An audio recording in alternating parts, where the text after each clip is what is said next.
Hi, happy Thursday. I am Meredith. I am here with our message for May 2nd, 2024. We're using Bonefire Tarot for our message today.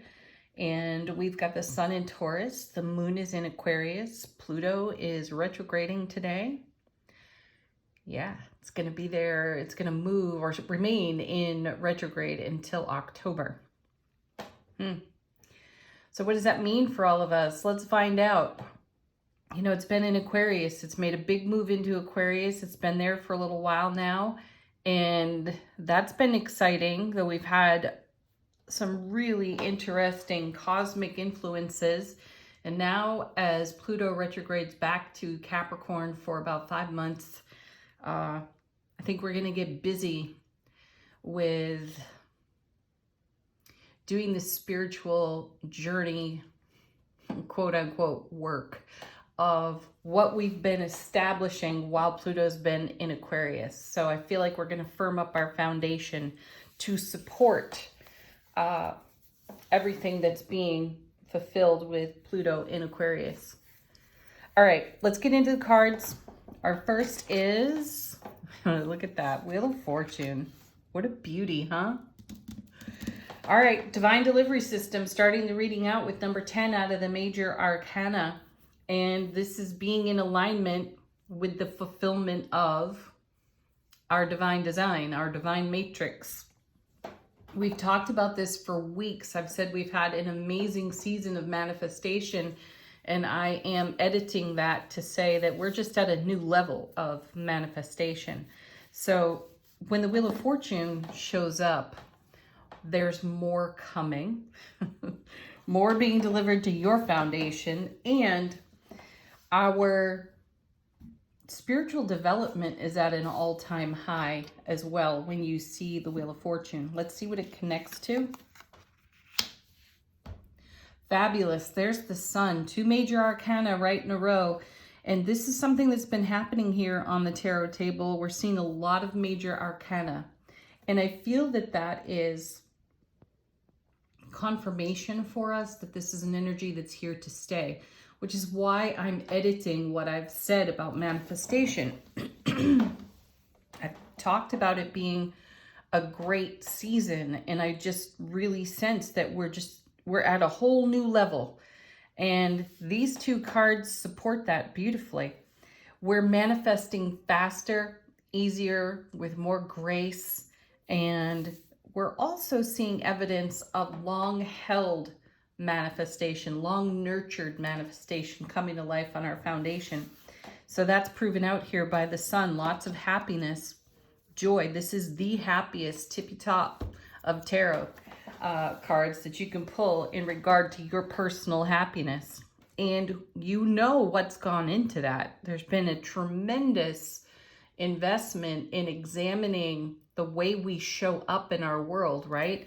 And how prior influence of our own ego drama has held us back. And we've had to grow and mature and season ourselves with our soulful presence, the truth of our soulful energy.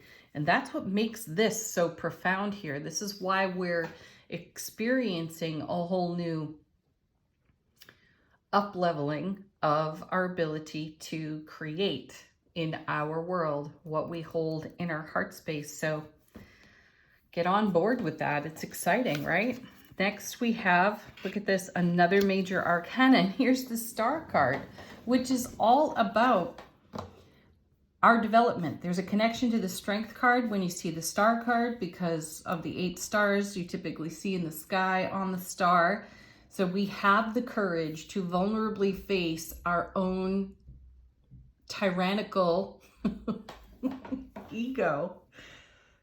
Yeah, right? One of the things that I so enjoy about the Star card is that the character on that card is typically nude, which is symbolic of having nothing to hide. We don't hide from ourselves. We can't, right? We can try, we can let the ego tell a story. It gets old though, and you can feel how fake that is and how, unfulfilling that is. And then there's the ever-present soulful inner oracle guiding us to something greater, something better all the time. And look at this divine flow here in the cards, the Wheel of Fortune, delivering the highest and greatest potential happiness to all of our nurtured dreams, everything that we keep the faith for. That's fabulous. And then we have the Queen of Cups. I just said the soulful inner oracle, and now we're turning over the Queen of Cups. She is the mistress of intuition in tarot. So she's awake, aware, alert, and intimate with self-relationship. She's intimate with her intuitive gifts, and so are we. And we're leveraging our intuitive gifts on everything we hold in our heart space and keep the faith for. And what does that bring us to? The Page of Cups, more manifestation. This is quite literally a manifestation card in tarot. And the fish that jumps out of the Ace of Cups is representative of what we are co-creating with the divine all. So this is like a notebook on how to manifest. Be happy, listen to your intuition, nurture your dreams, never give up on them, and allow the multiverse universe to do its part to deliver. And it does definitely deliver. Let's take a look at the bottom of the deck. What are we not exactly aware of? How is the universe supporting us behind the scenes? Well, there it is. There's the Nine of Swords. This is the ego voice. This is what will keep us awake. This is the stuff that we don't let go of, that we tend to turn into vulture thoughts. And the multiverse, divine matrix, universe is letting us know that this program is still running and can have an influence on how we feel about receiving this gorgeous message here. This is exactly how the ego can rise up and bring some self-doubt and potentially self-sabotage. What I really like about the Nine of Swords is that all nines in tarot are representative of our investment, and they're close to the 10. You know, they're just one step away from the 10, and all 10s are fulfillment. So don't give up on yourself. If some old repetitive thought is coming your way, what does it need? More love, not less. So love it into wholeness. Next.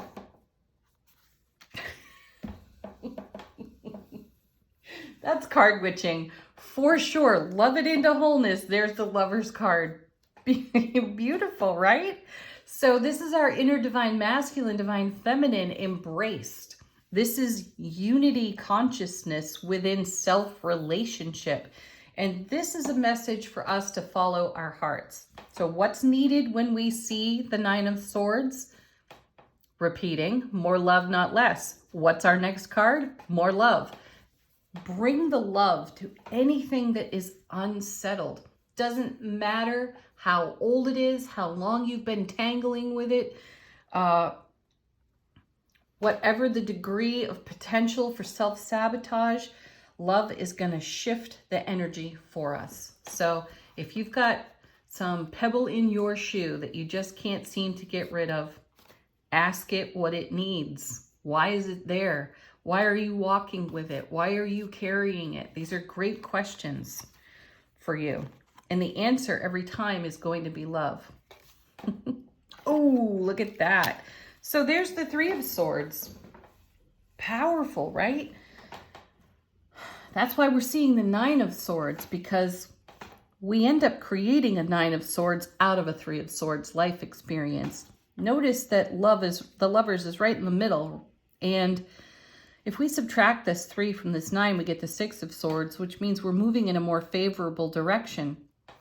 So from the bottom side of the deck, what we're being shown here is the potential to descend into the Three of Swords if we allow the Nine of Swords to persist. This is a take action now message as far as I'm concerned. and take action with love. Maybe start with an affirmation such as, I love and appreciate how it feels to be happy, satisfied, and fulfilled in all aspects of my life. And then throw in the Ho'oponopono. Yeah, consider that, right? Because we can't always isolate what is contributing to our Nine of Swords. Some of us can identify that right away. We know there was a life event, Three of Swords, that felt as shitty can be, and it created a pothole in our spiritual journey. And we returned to that pothole over and over and over again. And maybe we've continued to fill it in with love. Maybe we've only done a half-assed job of filling it in with love. So here's an opportunity. There's no judgment, no harsh energy required here. Just bring the love, bring the affirmation, find an I am statement that can honor and respect and heal whatever experience continues to haunt you here on this 9, and know that you're closer than ever to letting it go. Next. Perfect. There's the Knight of Swords. Gosh, I love that knight. You know, he's the very deliberate knight. It's excellent to see that card here because it shows that we've gone past this. You may be further along than you realize in whatever healing had to take place off this 9 and this 3, or how this 3 turned into a 9. And you've been bringing the love, and maybe you haven't really taken a good look at just how far you've come. So here's the speedy, swift moving, no muss, no fuss knight, letting you know that you are well past this because of the love that you have been blessing yourself with. Let's see what's next. Knights also move energy between cards. So we're moving the energy through love, through our heart center, off the 9 and off the 3 with the knight. Ah, oh, perfect. Right into the 2 of Cups. Yes. So that you can show up in the way you desire to be met with yourself. This is powerful because you have the Lovers and the 2 of Cups both embraced on the bottom side of the deck. So this is a message that really indicates you've come a lot further than you've given yourself credit for.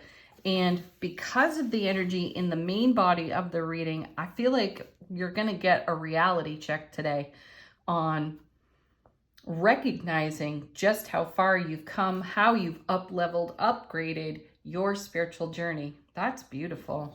And congratulations. Keep doing it. Angel Answers, put your questions, queries, requests for confirmations to the deck and let it answer for you. First card out. Not the right time. This is not a card we see very often. What does it mean? For me, this is an equivalent to the Hanged Man. Pause in the action. Pause and give yourself the opportunity to see just how far you've come. Take no other action, perhaps. That's what not the right time could mean here. Just pause, allow yourself to be informed, and let your intuitive gifts bless you as you witness the divine delivery system deliver everything you've kept the faith for under the sun and through the star. So pause right there and then allow this beautiful energy to bring wholeness and fulfillment to the parts of your journey that have been more challenging or difficult than others, so that you can be in appreciation and gratitude. Next.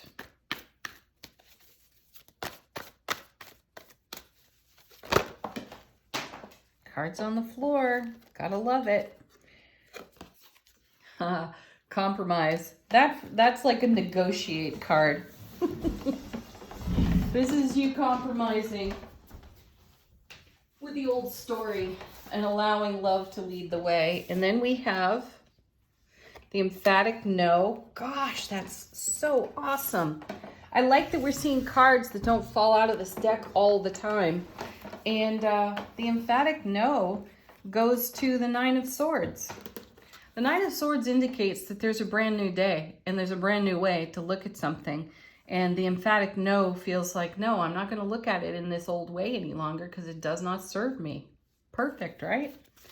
Next.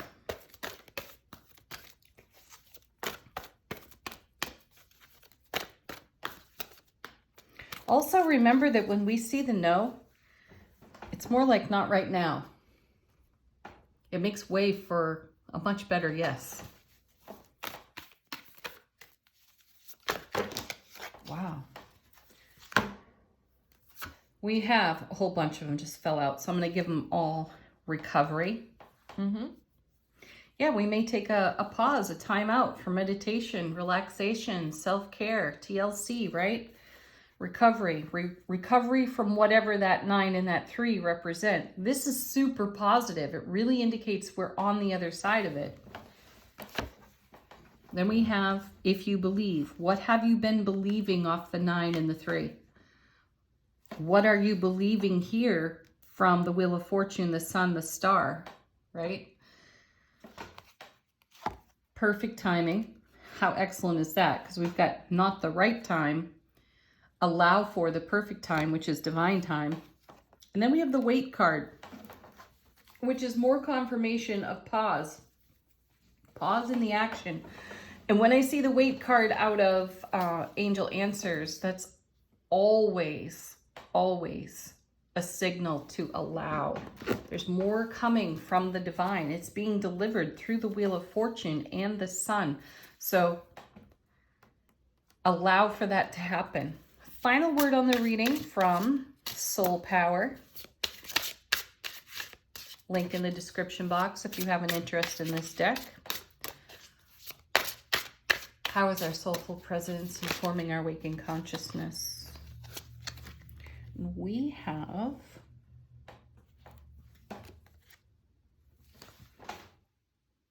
can't read these. Hold on. Need a brighter light. Oh, sweet. The Human Spirit. Excellent card there. You know, our soulful presence is expressed through our human spirit, our physical vessel, right? And then we have unity consciousness, which is confirmation of the Lovers and the Two of Cups in the deck. So bring your soulful presence into unity consciousness to enlighten the human spirit. Have a beautiful Thursday, everyone. Peace, love, joy, happiness. Namaste.